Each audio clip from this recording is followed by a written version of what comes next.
Bel bonjour maman, je dis à nous qu'a fait première émission nous quand nous vont avant nous rencontre. Sans émission nous qu'à parler, nous qu'à beaucoup avant tout ça finisse, toute qualité liste. Et émission qu'a fait et puis mettre pièce Corinne et puis en valant que moi Olivier m'a qu'à y aller l'émission ta. Bonsoir à tous les auditeurs de Radio Appel Jikambouk. Je dis à nous et puis Martine. Bonsoir. Et puis Olivier, effectivement, qui a bon moins en paille pour nous bocanter à sous risque. Bonjour Martine. Bonjour Corinne. Bonjour à tout le monde. Donc voilà, est-ce que tu peux te présenter s'il te plaît? Alors, je suis Martine Lheureux, je suis passionnée de la nature, j'adore la nature. Et passionnée aussi de sujets complexes qui la concernent, dont notamment le climat et les limites planétaires. Et donc, je le fais à travers des moments de sensibilisation et pour en fait rendre plus facile, plus digeste ces éléments assez complexes, jusqu'à ce que on soit assez secoué pour se dire il faut faire quelque chose et adopter des stratégies derrière pour commencer à s'adapter, à atténuer et à adopter un comportement qui fasse vraiment face à toutes les crises auxquelles on est en train de faire face. Alors Martine, juste avant que nous commencions l'émission, l'enregistrement, on a évoqué des événements récents, on a parlé de Mayotte et on a parlé de Béride qui ne nous a pas touchés mais qui nous a quand même impactés. Qu'est-ce que tu peux nous apporter comme éclairage, s'il te plaît? Alors Mayotte, c'est très intéressant. Donc Mayotte a subi 2 cyclones, coup sur coup. Le premier, Childo, et le deuxième, quelques semaines plus tard, Dikeledi. Alors Childo était plus fort, plus violent. Et Dikeledi avait été annoncé très violent et finalement s'est retrouvé avec beaucoup de pluie.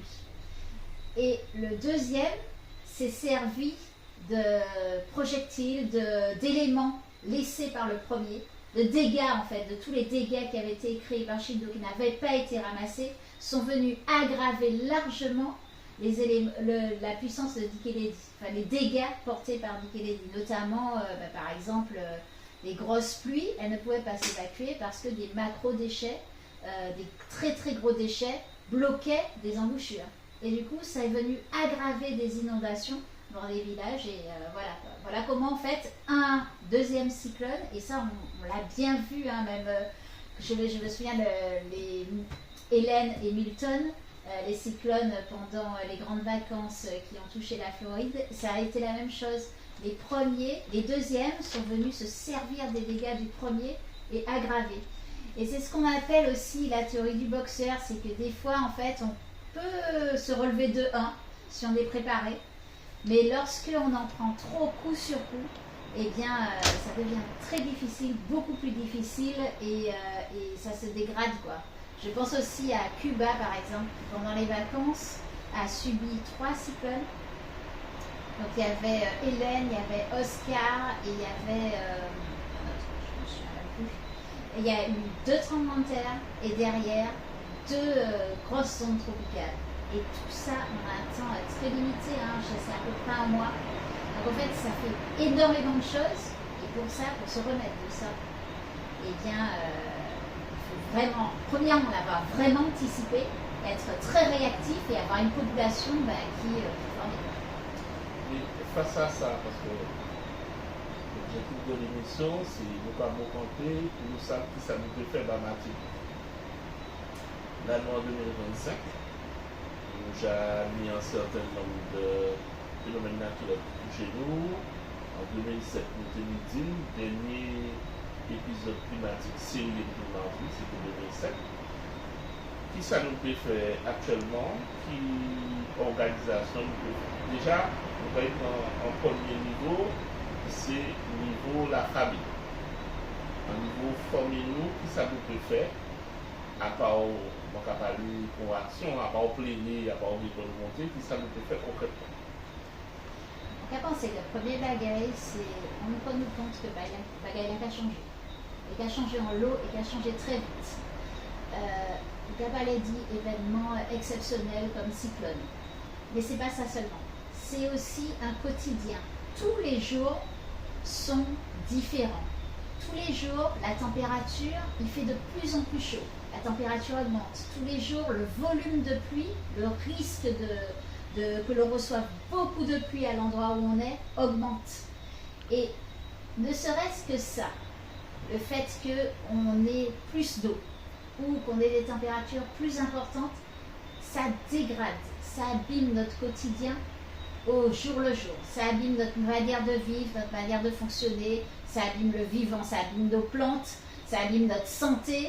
Enfin, c'est déjà de ça dont il faut qu'on se rende compte tout de suite. C'est-à-dire, c'est pas seulement se dire, on se prépare pour un cyclone, mais on se prépare pour un quotidien qui est en train de changer. Et peut-être qu'on peut dire pourquoi est-ce qu'il est en train de changer, d'ailleurs. Qu'est-ce que tu en penses? Oui, ça en va être potable. Ok. Alors, en fait, ça qu'a passé. Les activités humaines, c'est-à-dire la manière dont se déroulent toutes les activités que les humains réalisent, avec les usines, les transports, les commerces, etc. Tout ça, ça demande des énergies fossiles. Alors, énergie fossile, c'est un grand mot. Est-ce que tu peux dire ce que c'est, les énergies fossiles? Ben, c'est tout ce qui est pétrole et consorts. Exactement, il y en a 3. Pétrole, gaz et charbon. Et pourquoi on les appelle fossiles? Parce qu'il y a des millions d'années, c'était du vivant, comme vous et moi, donc fait de carbone comme vous et moi, qui était enfoui sous terre et qui ne se sont pas décomposés à l'air. Et avec la pression et la chaleur et des millions et des millions et des millions d'années, ça a fait des poches parfaites de carbone, sans le pétrole, le gaz et le charbon. Et nous, on ne met pas des millions d'années à les sortir. Donc en quelques dizaines d'années, on en sort des volumes très importants. Quand on les sort de sous terre ou sous mer, on a besoin de les brûler pour les utiliser. Et lorsqu'on les brûle, tout le carbone qu'elles avaient enfoui sous terre vient dans l'atmosphère. Et ça fait ce qu'on appelle l'effet de serre. Ça vient aggraver l'effet de serre.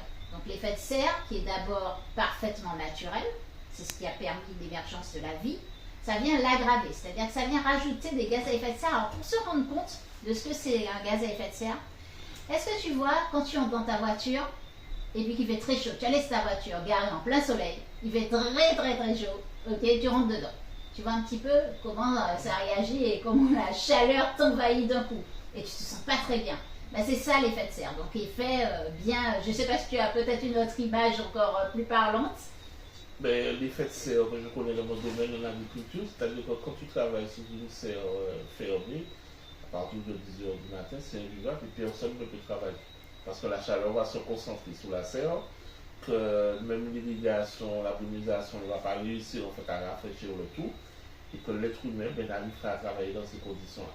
Donc on commence très tôt pour éviter cet effet de serre. Donc en fait, c'est ce qui se passe tout autour de notre planète, hein, donc tout dans notre atmosphère. De plus en plus de gaz à effet de serre, ça veut dire que la chaleur qui nous est envoyée du soleil, elle est de plus en plus retenue, d'accord? Et quand elle est retenue, eh bien, elle est renvoyée sur Terre. L'énergie qui vient du... Alors, je reprends l'explication. Le soleil, il rayonne. Il envoie ses rayons sur Terre. La Terre absorbe ses rayons, il va rayonner à son tour. Et quand elle va rayonner à son tour, elle a une particularité. Ces rayons ont une particularité, ce sont des rayons infrarouges, on les appelle. Et bien, quand ils vont rencontrer des gaz à effet de serre, ces gaz à effet de serre, ils vont vibrer et en très grande partie renvoyer ces rayons sur Terre. Donc on voit que forcément, plus il y a de gaz à effet de serre, plus ces rayons qui vont repartir, qui essayent de repartir de la Terre, vont être bloqués et renvoyés sur Terre. Et là, une fois qu'ils sont renvoyés sur Terre comme ça, eh bien, il faut qu'ils agissent. Ils sont absorbés par nos grands écosystèmes de la Terre. Et à 91%, ils sont absorbés par nos océans. Donc, nos océans, c'est notre poumon climatique, notre machine climatique qui réabsorbe quasiment toute cette chaleur que l'on envoie pour justement la redistribuer à peu près de manière harmonieuse sur la Terre. 91%, donc très très grande majorité les océans. 3% va taper sur la glace et faire fondre la glace.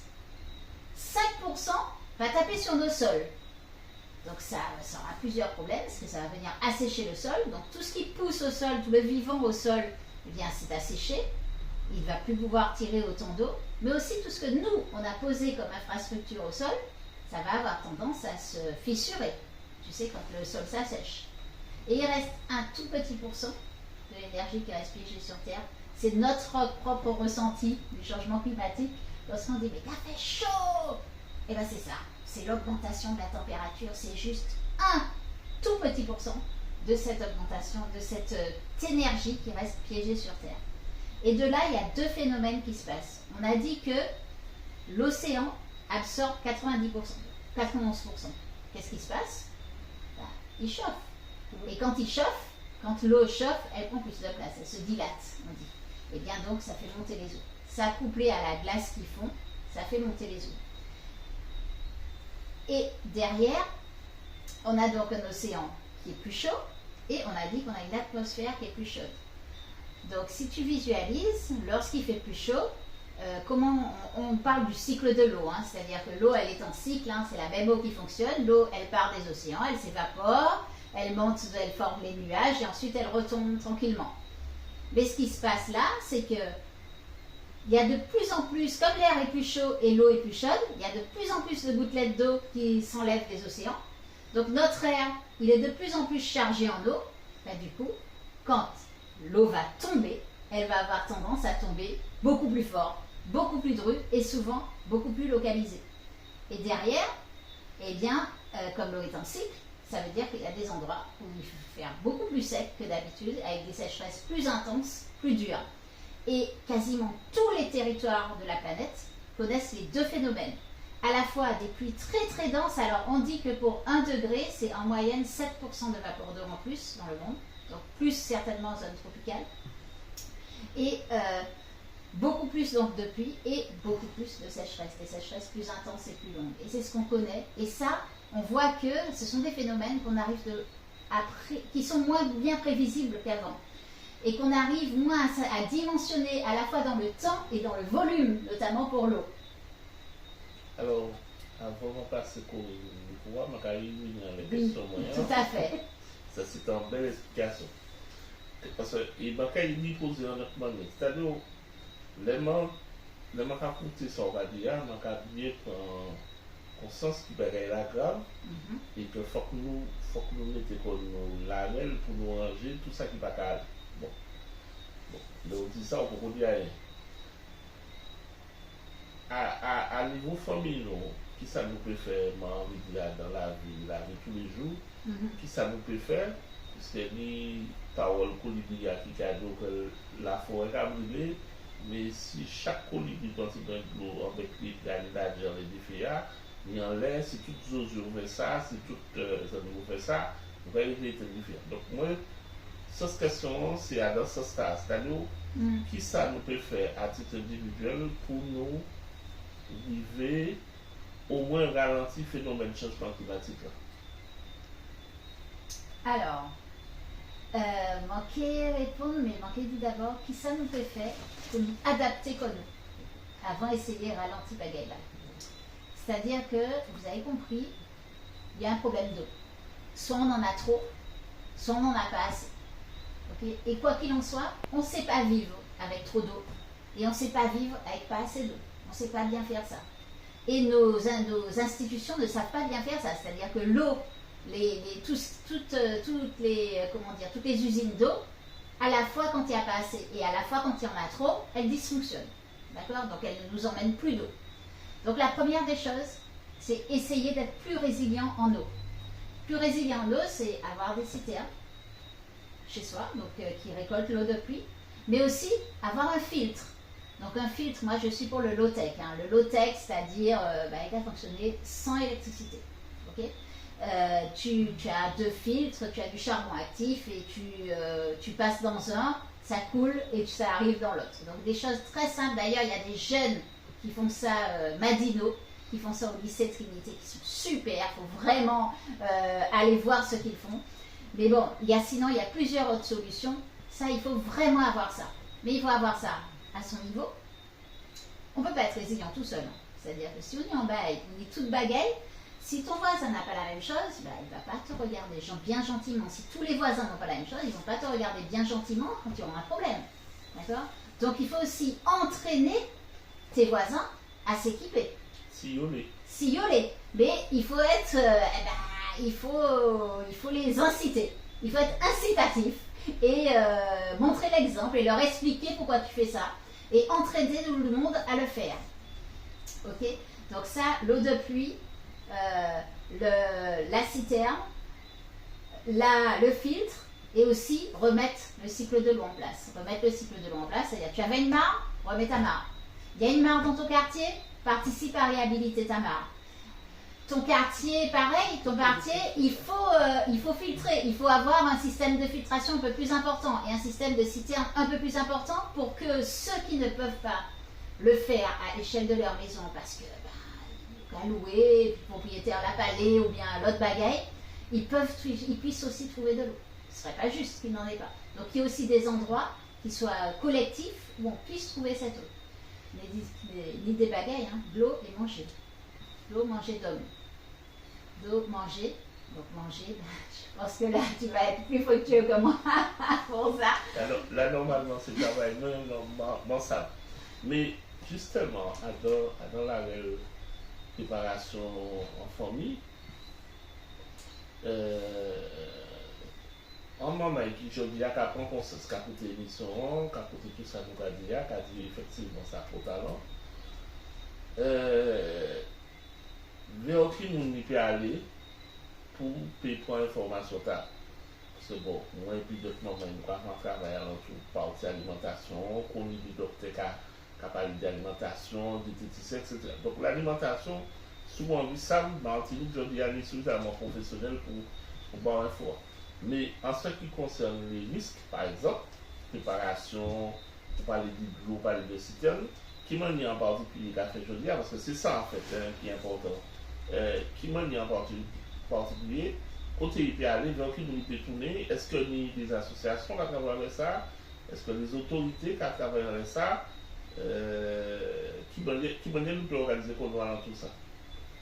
Alors, ni des associations qui travaillent en ça, mais ça passe simple des fois d'y trouver ou bien on peut être loin d'y. Donc c'est vrai que ni association qui a fait en l'eau bagaille Martinique, et ça franchement, heureusement, parce que mon avant c'est que si nous résilions, c'est grâce aux associations, vraiment. C'est elles qui font le travail et elles le font depuis un moment, depuis longtemps. Donc là, vraiment, c'est juste un laïanage. Et c'est ce que tu dis, hein, les trouver et puis se laïaner pour peut-être répliquer ce qui est très bien. Mais que ce soit pas que dans cette commune-là ou bien dans une autre commune, que ce soit dans toutes les communes et non seulement dans toutes les communes, mais tout à l'heure j'ai bien parlé à échelle de quartier.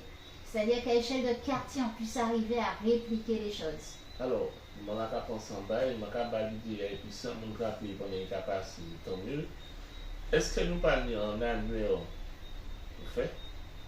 Il y a dans l'année où tu as les métiers par catégorie, on parle de l'eau, du manger, du dormir, etc. On ne peut pas parler de cercle de survie, enfin, l'eau thématique qui peut aborder dans tout ça.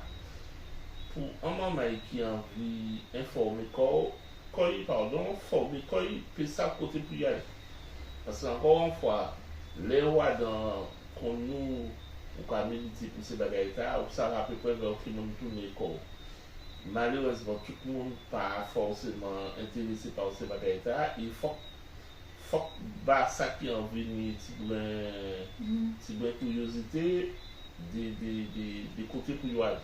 Donc, on va penser qu'il faut que nous commencions à travailler avec ça. Ça n'est pas compliqué, hein, parce que nous connaissons ces gens qui sont acteurs dans toutes ces questions-là. Mais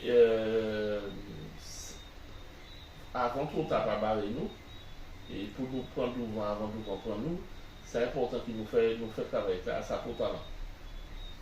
Ça va vraiment pas talent, mais c'est vrai que c'est un travail aussi que vous faites, et puis les autorités, et puis les politiques. Il faut que chaque maire se dise que les associations sur son territoire sont importantes et il faut qu'elles fassent le laïanage. Alors même si ça prendra le temps que ça prendra de ce côté-là, et je suis d'accord que l'initiative, elle doit venir des associations. Il faut aussi se rendre compte que les associations, elles œuvrent pour un sujet, elles n'ont pas des moyens illimités et immenses, elles ont souvent des bénévoles qui sont déjà saturés sur leur mission. Et c'est pas simple, mais c'est vrai que ça aurait été vraiment chouette qu'on s'unisse pour le faire. Il y a eu quelques initiatives pour faire ça, pour faire cet annuaire, mais il faut aller plus loin et vraiment le sortir parce que on voit que quand il existe, alors je pense par exemple en France, il y a un truc qui s'appelle arbre de résilience, où effectivement tu as plusieurs vannes comme ça, racines de l'arbre, tu vois, qui montrent ces éléments-là. C'est vrai que ça aurait été génial. Alors voilà, j'ai en tête quelques associations qui ont commencé à travailler sur le sujet, mais c'est difficile de ramener vraiment, d'avoir tout le monde et puis de lancer quelque chose aussi qui peut être accessible à grande échelle, accessible à tous facilement. Alors, comme disait Olivier, souvent on a des personnes qui sont déjà sensibilisées, qui vont œuvrer dans le domaine de la prévention des risques, notamment des risques naturels. Mais comment on aurait pu faire? Parce qu'aux Antilles, quand on commence à parler de risques, c'est moi qui a dit, ouais, quand on parle de ça, on peut attraper en séisme, en cyclone, ou encore que alors qu'on est quand même dans un pays qui est soumis à différents risques. On rappelle, on a les séismes, on a les tsunamis, on a les éruptions volcaniques, on a les cyclones, on a la liquéfaction des sols, on a les glissements de terrain, donc on a vraiment des risques multiples. Et moi je constate autour de moi que quand je commence à aborder la question, comment c'est mon qui a tiré frère à Néo et puis on a fait derrière. Et ma question c'est, alors peut-être à petite échelle, comment on aurait pu faire pour amener au moins à faire germer la petite graine?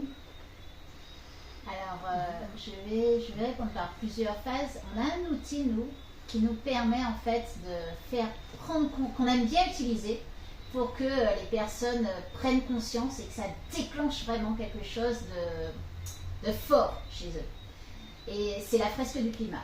C'est un atelier qui permet de prendre conscience des causes et conséquences du changement climatique, derrière de parler d'urgence et derrière de déclencher des débats, mais des débats qui soient portés par nous. Okay.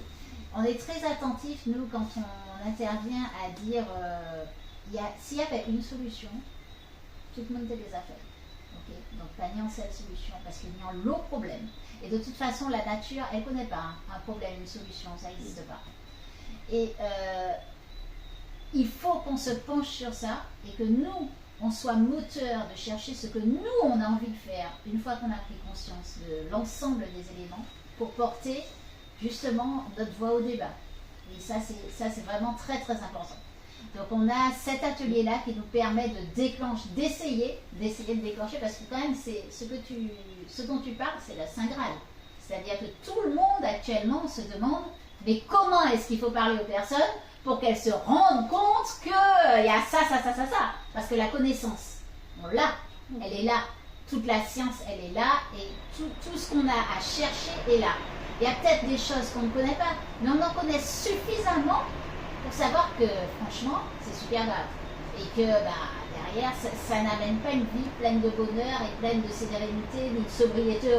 C'est pas du tout ce qui se profile à nous. Encore moins avec les multiples risques, parce que là tu as parlé de tous les risques physiques, mais quand on regarde les autres risques, donc la guerre, mais aussi les risques de santé, les risques d'alimentation, les risques d'insuffisance d'alimentation, les risques derrière c'est vraiment le vivant qui est purement en train de s'effondrer et qui donc chez nous c'est dramatique. Donc en fait derrière ça fait énormément de choses et c'est vrai que pourtant la majorité d'entre nous, on continue à faire continuer nos actions comme si de rien n'était. Donc nous on pense qu'il faut en parler. Il faut déjà en parler quotidiennement et que tout le monde en parle. C'est-à-dire qu'à chaque fois qu'on rencontre quelqu'un qui nous demande mais comment on peut vous aider, on lui répond en parler. Pas faire comme si ça n'existe pas. Pas non plus parler de solutions tout de suite, parce que d'abord, avant de chercher des solutions à un problème, il faut d'abord avoir déjà compris l'ensemble des problèmes. Donc et puis déjà savoir que c'est bon, ça existe. C'est pas juste une vision de l'esprit. Donc il faut que de plus en plus de personnes en parlent et que ce soit de président de la CTM, de tous les maires, de tous les responsables d'entreprise, tout le monde à tous les niveaux, quel que soit votre poste, parlez-en. Si vous êtes faite, si vous avez compris ce qui est en train de se passer, n'ayez pas peur d'en parler en disant oh, mais non, je ne veux pas en parler parce que ça va saouler l'autre et tout. Non, en fait, ça va peut-être lui ouvrir les yeux sur quelque chose et au fur et à mesure, eh bien, je crois que c'est vraiment le truc, quoi, d'en parler déjà. Mais tu nous as parlé de la fresque Du climat. Où est-ce qu'on peut te trouver? Alors, pour nous trouver, en fait, on a monté un groupement qui s'appelle Stratégie Résilience. Donc, on a un site www.stratégierésilience.com et il y a toutes nos activités et vous pouvez nous poser aussi toutes vos questions par rapport à ce site. Et si vous voulez organiser cette fresque du climat, que ce soit dans votre famille, dans vos associations, dans votre collectivité, dans votre entreprise, eh bien, vous pouvez nous trouver par rapport à ce site. Est-ce que tu peux reprendre plus lentement Bien sûr. www.stratégie, donc stratégie, résilience.com. Voilà. Et je pense à certaines personnes d'un certain âge qui n'ont pas forcément accès à Internet. Est-ce qu'il y a un numéro de téléphone? Ah bah oui. 06 96 71 03 03. Voilà. Et ce sera directement moi. Donc ce sera vraiment avec plaisir qu'on va vous éclairer ou vous pouvez répondre aux questions. Vraiment avec très très grand plaisir. Alors Martine, en fait, aujourd'hui c'est notre première rencontre, mais moi ce que j'ai envie de te proposer, c'est que l'on puisse se voir régulièrement pour aborder toutes ces notions de manière, là c'est une introduction que nous avons faite, en pointant quelques pistes. Mais je pense qu'il aurait été intéressant que l'on puisse aborder chaque thème un petit peu séparément. Je ne sais pas ce que tu en penses. Avec très grand plaisir, avec immense grand plaisir, Corinne et Olivier. Oui, parce que c'est un sujet qui peut talent. Il y a nos bagailles à dire en ça, il y a nos conseils à bailler. Donc, à penser même que nous pouvons faire appel à d'autres professionnels, quoi qu'on ait une émission et puis 2-3 invités. Parce que à toutes ces questions plus nous avons d'échanger ça et plus nous avons chance d'arriver et de taper des résultats qui peuvent aider la population martiniquaise, puisque c'est ça que nous allons chercher en fait. Nous allons vraiment chercher à trouver des solutions. Alors si vous appelez en bagaille, avant de trouver des solutions, il y a un diagnostic pour faire tout ça, qui m'a dit que ça a fonctionné, qui pour l'opinion. Et après, effectivement, nous pouvons regarder qui ça nous va mettre en place. Pas seulement comme action, mais comme stratégie. Parce que pour faire face à des problèmes comme ça, c'est pas envie de dire, on peut prendre l'exemple en off avant de commencer l'émission. Pas tout dire, je vais mettre en rochement et puis je vais protéger l'homme. C'est, oui, je vais mettre en rochement, déjà qui m'a dit que je vais mettre, voilà, qui sort de roche, qui gosse roche, etc. Mais derrière tout ça qui est en rochement, qui ça m'a fait en plus pour mettre la population arabe. Donc ça c'est des bagages, nous avons une occasion rentrer plus en année pour nous pouvons vraiment ça qui ça nous les va matin aujourd'hui et puis demain parce que nous là aussi pour préparer l'avenir Ishno, l'avenir nous aussi puisque nous là encore pour une de l'année m'a espéré. Et puis pour nous aller un peu plus loin dans ce domaine-là. Et puis peut-être sinon on peut rajouter en bagaille, le climat, on a parlé là, c'est juste un symptôme de la manière dont on déroule nos activités. Les scientifiques ont étudié 9 limites planétaires. Sur les 9 limites planétaires, on en a déjà explosé 7. Ça veut dire que c'est l'habitabilité de notre petite planète qui est en jeu. Et ce que tu as dit à la fin, ça m'a fait penser au dernier rapport qui est sorti de l'IPBES, donc l'Institut pour la biodiversité, qui est sorti en décembre 2024 et qui dit voilà, on est dans une crise très grave et le problème c'est que on est dans des crises très graves et le problème c'est qu'on les regarde chacune en disant bah, celle-là, on va la résoudre comme ça, comme ça, comme ça. On regarde l'autre, on dit ah celle-là, on va la résoudre comme ça, comme ça, comme ça. Ah, bah celle-ci, on va la résoudre ça, ça, ça. Alors que il faut les regarder ensemble. C'est ce qu'ils ont appelé le nexus, c'est-à-dire un lien profond entre les crises, les polycrises. Et ils ont identifié particulièrement 5. Il y a le climat, donc le changement climatique. Il y a l'eau. Il y a l'alimentation. Il y a la santé. Et il y a le vivant. Et ils disent en fait que si, dans ce que tu regardes, tu ne considères pas les 5 en même temps, c'est voué à l'échec. Ils disent une autre chose qui est passée, bon, personne ne l'a trop entendu, mais ils disent une autre chose qui est puissante. Ils disent que seule une transformation en profondeur, c'est pas juste j'éteins la lumière et je fais du tri et je trie mes déchets, c'est pas ça. Une transformation en profondeur, tant de notre quotidien que de nos économies. S'il n'y a pas ça, ça ne peut pas agir sur ces 5 crises actuellement qui sont dans un état gravissime et qui nous mettent dans un état de santé gravissime. Eh bien, je pense que c'est le mot de la fin, là, pour cette première émission, cette première rencontre. Martine, je te remercie beaucoup. Moi, j'ai appris beaucoup de choses. J'avais déjà une certaine connaissance, mais j'ai bien aimé ton approche sur le cycle de l'eau, parce que ça m'a donné un autre éclairage. Donc, vraiment super. Et puis, on se donne rendez-vous pour une prochaine rencontre avec Olivier et toi. Et puis je me souviens de Sébastien qui est derrière la caméra, qui m'avait dit, alors c'est bien d'en parler, mais il faut aussi d'autres outils. Donc on aura nous Kenya Kadeshi en ligne, parce que c'est vrai, de parler, les gens ils vont entendre. Donc, tu as la fresque, mais peut-être que dans le cadre de la radio, il nous faudra aussi réfléchir à d'autres manières de sensibiliser aussi la population, puisque c'est notre objectif. Donc voilà, ça c'est mon mot de la fin. Olivier, vous n'y avez à rajouter? Eh bien, non, pas ni grand chose à rajouter, sinon Didi, c'est auditer à continuer sur nous. Émission à nous mis en ambition pour rien, c'est une émission comme nous les, pour ne pas dire en français, pédagogique. Pour bâtiment l'information, pour expliquer qui ça va arriver et puis qui ça nous peut faire, qui ça faut que nous fait. Et si vous été réactif, si vous été qu'à écouter nous, eh bien, vous créez une longue information et puis vous créez découvert tous ces moments-là qui ont débarqué dans les séquences alternatives.